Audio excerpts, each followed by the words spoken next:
Horror कहानियां थी। गाना। आज 20 सालों बाद रमेश अपनी दुल्हन नैना के साथ अपने गांव के अपने पुराने घर आता है। सभी लोग बहुत खुश थे। रूपा भी अपनी बहू का स्वागत करने में लगी थी। पर ये क्या, रूपा जैसे ही अपनी बहू की आरती उतारने जाती है, अचानक से तेज हवाएं चलने लगती है।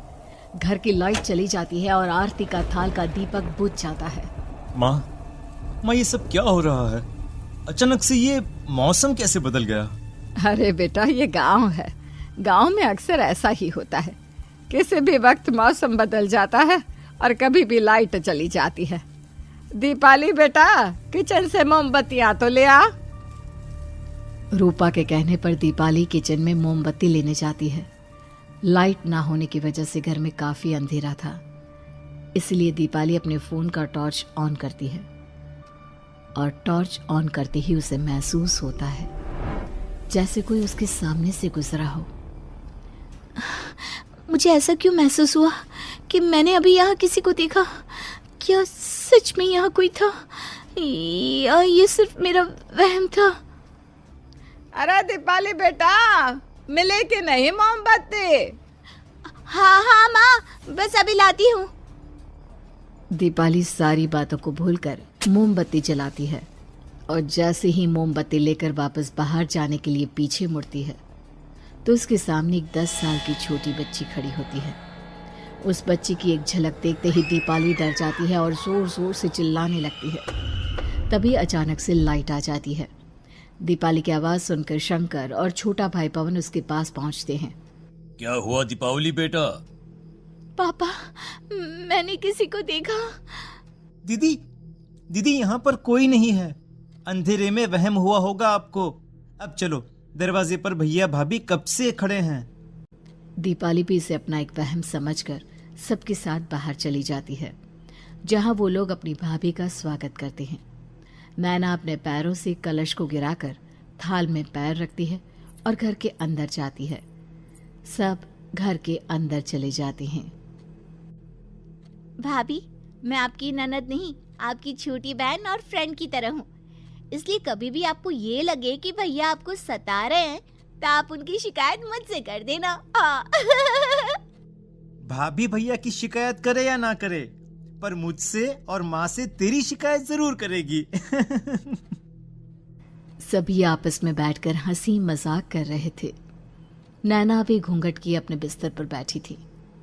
वो सब आपस में बात कर ही रहे होते हैं कि तभी उन्हें एक अजीब डरावनी आवाज सुनाई देती है और कमरे की खिड़की अपने आप ही खुल जाती है। मुझे इसीलिए गांव पसंद नहीं। गांव में ऐसी ही डरावनी आवाजें आती हैं। मैंने तो सुना है गांव में बहुत सारे भूत भी होते हैं और इस मौसम को पता नहीं क्या हो रहा है। मुझे तो बहुत डर लग रहा है। मैं तो अपने कमरे में जा रही हूँ सोने। बाय भाभी, हम कल बात करेंगे। अब सब अपने कमरे में सोने चले जाते हैं। नैना अपने कमरे में बिल्कुल अकेली थी। कुछ देर बाद रमेश अपने कमरे में आता है और देखता है कि नैना खिड़की के पास खड़ी होकर बाहर की ओर एक टक नजरें लगाकर देख रही थी। क्या हुआ नैना? बाहर क्या देख रही हो? मैं बाहर का मौसम देख रही हूँ रमेश जी। इस मौसम को देखकर ऐसा लग रहा है जैसे आज कोई अपना बदला लेने के लिए आया है। तुम क्या बोल रही हो? मेरी कुछ समझ में नहीं आ रहा। और वैसे भी रात काफी हो चुकी है, अब हमें भी सो जाना चाहिए। चलो। इतना बोलकर रमेश सोने के लिए बिस्तर पर लेट जाता है, पर नैना अब भी खिड़की के पास ही खड़ी होती है। रमेश के सो जाने के बाद नैना अपनी सास के कमरे में जाती है और अपनी सास के पास बैठकर रोने लगती है, जिसे सुन सास की नींद खुल जाती है। बहू, अरे क्या हुआ बहू? तू इतनी रात को यहाँ मेरे कमरे में बैठकर रो क्यों रही है? मम्मी जी, आपने मुझे क्यों नहीं अपनाया? आपको पता है, आपकी वजह से मुझे और मेरे परिवार वालों को गांव वालों के कितने ताने सुनने पड़े। तू मेरी बहू नहीं है? कौन है तू? मम्मी जी, मैं आप ही की बहू हूँ। आपने मुझे अब भी नहीं पहचाना? इतना बोलते ही नैना की आंखें लाल हो जाती हैं। वो जोर जोर से हंसने लगती है। मौसम का रुख बदल जाता है। कमरे की खिड़कियां और दरवाजे अपने आप ही खुलने और बंद होने लगते हैं। देखते ही देखते नैना हवा में उड़ने लगती है और वो अपनी आंखों के इशारे से अपनी सांस को भी हवा में लटका देती है।